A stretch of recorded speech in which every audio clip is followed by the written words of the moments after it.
Okay, that's just creepy. Hello, you wonderful fucks out there. Gonna be trying a few new things with this video. First of all, you may notice that I sound a little bit different. It's because from here on out, I'm going to be doing my best to suppress my accent. So, gonna try and sound as American as I can.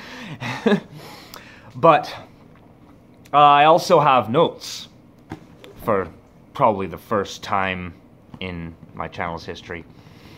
So, let's get started. This video is about the recent development at the University of California in Irvine, which earlier this month the UC Irvine College Republicans had hosted an event featuring Milo Yiannopoulos as a speaker.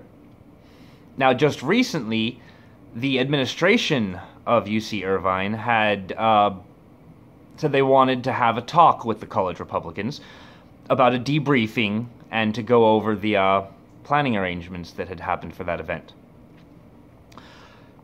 During this debriefing, the college Republicans brought up that they wanted Milo to return for yet another speaking event later on this year, probably sometime later in the fall, around a presidential election time shortly before.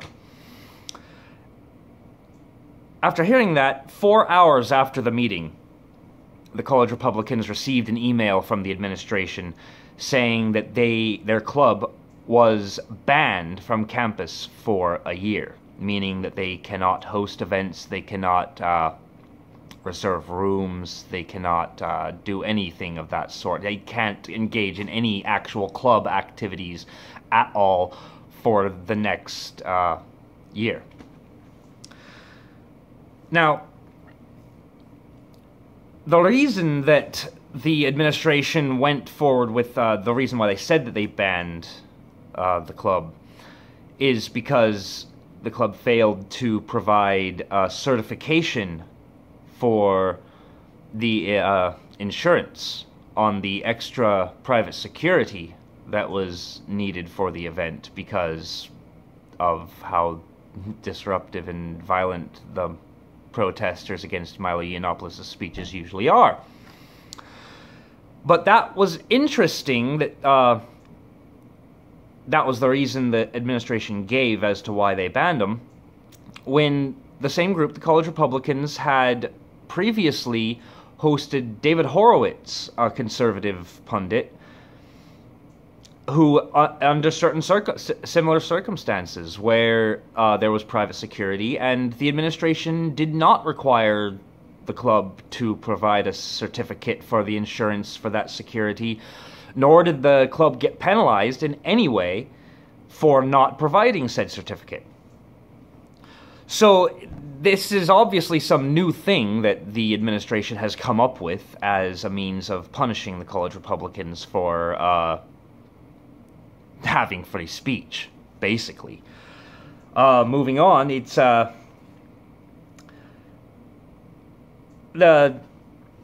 administration says that the college Republicans received 3 separate warnings about how they needed to provide the certificate for the insurance.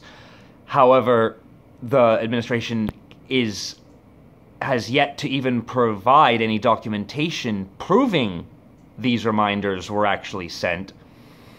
And the chairman emeritus of the college Republicans, a Robert Petrosian, has said that he only received 1 notification that this certificate was necessary, and he only received that a day before the event. So, this is blatantly yet another college trying to censor conservative speakers, censor conservative groups, and trample on the free speech rights of their students. And it's fucking disgraceful. It's terrible. The fact that they can get away with this kind of shit in what's supposed to be an institution for higher education, for learning, for discovering new things, instead of just having anything that you don't disagree with shut down. And it's to the point where The main club on the UC Irvine campus for Bernie Sanders supporters has actually come out and said that they back the college Republicans. They say that they may disagree with the college Republicans on a myriad of points, but that the Republicans should still be allowed to have speakers come and voice those points. They should still be allowed to have their club functions and meetings and things like that. And they say that it's completely not right. So we've actually got some bipartisanship between Sanders Democrats and not necessarily Trump Republicans, but just campus conservatives in general, working together, actually having each other's backs about the administration clamping down on their free speech and not letting them practice their American rights. Basically, that's what's been going on, and it's been happening in campuses all over America. Everywhere in America, you see all of these campuses, all of these times where the administration themselves, the people in charge of the universities, are outright trampling on the rights of their own students to further their own political agenda. And if I don't stop thinking about this, I'm going to end up hurting something.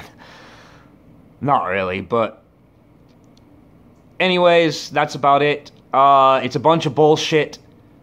Colleges in America need to seriously rethink what freedom of speech is. Like, recently, the head of DePaul University, after the whole bullshit that happened there with the two black supremacists storming up on stage and physically threatening Milo's safety, and how the administration had told the security not to get involved, to just let it happen. The head of DePaul University stepped down over that event because people had just been decrying him for being such fascist. Because that's what it is. It's fucking fascism, and if you don't think it is, then you're just a fucking idiot. But before he stepped down, in the speech he gave, he basically said that he believes that free speech is ridiculous. And that is a widely accepted view among college campuses nowadays, that free speech, anything that is not the completely multicultural, democratic, globalized government, social justice fucking craziness. If it's not that, then it needs to be shut down. And that's not what America is about. That's not what this country is about. And if you keep doing that, who knows what will happen. But either way, that's about it for this video. I know, not entertaining, not that I'm ever entertaining, but if you want to hear more of my ramblings, you can go ahead and follow me on Twitter at @TartanSandpaper. Otherwise, subscribe to the channel, leave some comments, talk to me about shit. I don't give a fuck. Just let me know you're out there. Anyways, guess you guys can have a good day, and fuck off anyways.